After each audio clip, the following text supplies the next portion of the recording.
So this is how we compensate our book sources. Our old plan, I mean, if you're reading my book sourcing book, or if you've been engaging with me on the internet at all, is we'd pay $1 per book sourced.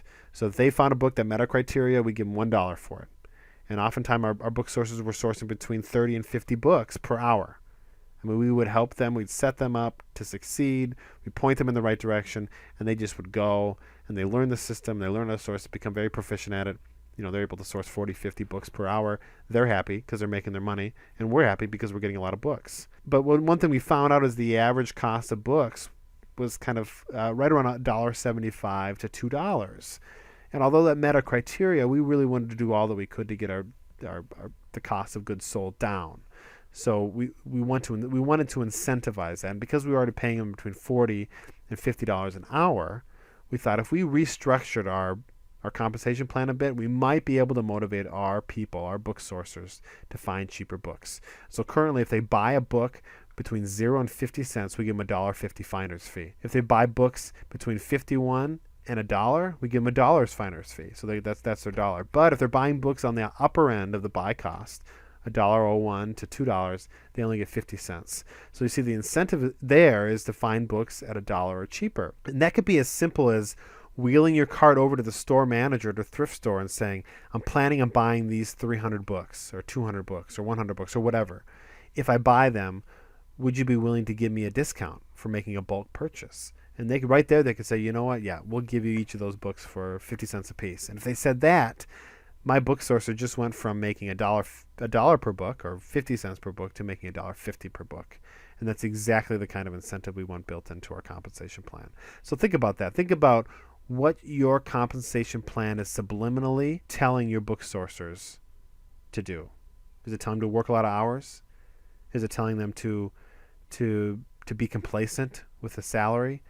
Is it a hybrid type compensation plan so they're comfortable yet always looking to make more profit? Or is it, what?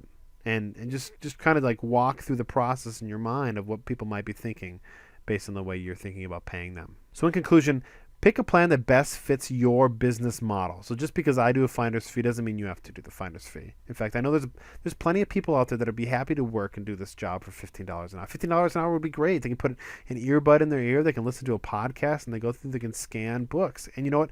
There's a lot of people out there that don't need money to work hard. Like they just have good work ethic, and they're happy to have a part-time job, and they're going to work harder for you. They're not going to value the hours. They're not going to be trying to cram in as many hours. They have more integrity than that, and that's great. So, whatever works for you, whatever you feel like fits best with your business plan, then go with that. Also, in a previous video, I talked about how you want to structure your business plan and how you want to treat the people that work for you. If they're employees or independent contractors or temporary workers or actual business partners, that's going to affect what options you have. And you're going to want to make sure that you discuss those options with a CPA to make sure that you are legally compliant. Now, you want to make sure that your book sourcing people have the proper equipment. If you haven't already, make sure you check out the 3-part series in Module 1 called Choosing the Best Scanning Technology. I go through all the options that I feel like are the best options for book scanning equipment and technology. And you can help your book sourcer find the ones, put the ones in his or her hands that is going to help position them for the most amount of success. So the question comes up from time to time, who pays for the equipment? Now there's 3 options here. And again, based on the structure of your relationship with the book sourcer, it may determine the answer for you, but you have 3 options. You pay for it and you borrow it to them. So you own the equipment. You go to eBay or you go to A Seller Tool or you go to Amazon and you buy the scanning devices and then you just loan it to them. And then when they quit or if they want to take some time off, they bring it back to you and you own it. That's option number 1. And that's the least amount of liability for the people working for you. Again, depending on who you're hiring, they might not have $200, $300, $400 to buy sourcing materials, sourcing technology. So you might be compelled, just based on the options that you have in your area, to buy the equipment yourself. The other thing you could do is you could sell it to the book sourcer. So you buy it and you sell it to the book sourcer in installments. So you could just say, out of every bi-weekly paycheck, I'm going to take out $5 or $10 or $15 or $20. It's going to go towards your book scouting package. And then when you've paid it off, it'll be yours. So what that does is it takes the burden off them from having to buy the unit themselves up front, spending those hundreds of dollars, But at the same time, it allows them to be working on paying it off. So eventually they will own it, and you won't have to worry about it anymore. Finally, the third option is the book sourcer buys or rents their own equipment. Now, depending on which technology you choose, if they want to use the A-Seller Tools PDA program, they can actually rent a PDA for $15.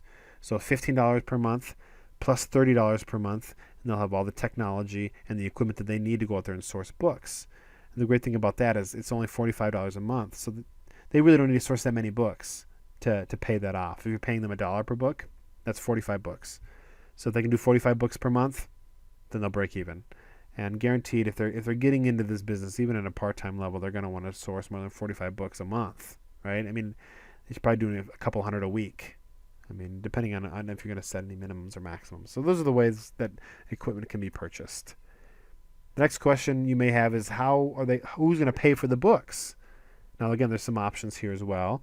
You can have them pay for it, and then you reimburse them plus labor. So I think that's the best option. And what you can say to them, depending on how the relationship is structured, but you can say, take out a business credit card or just a regular credit card and use that particular credit card for purchasing inventory, just for purchasing books.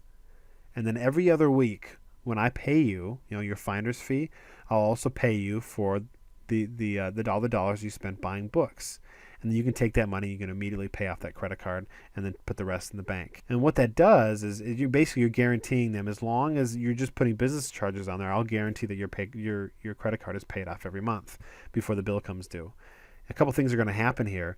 That individual is going to benefit from some good credit because you'll be on time with your payments to them and they'll be able to pay off their bills. And that means that their credit score is going to increase. That could help somebody out, especially if they don't have good credit. Number two, they're going to be able to benefit from any of the incentives that the credit card has. Let's say they take out a Southwest Airlines card, or they take out the Sam's Club MasterCard as a really neat cashback program. Maybe they take out that one. They get to directly benefit from the incentives, the points, and the frequent flyer miles. So who knows, depending on how much they source, maybe they can take a free airline trip every year.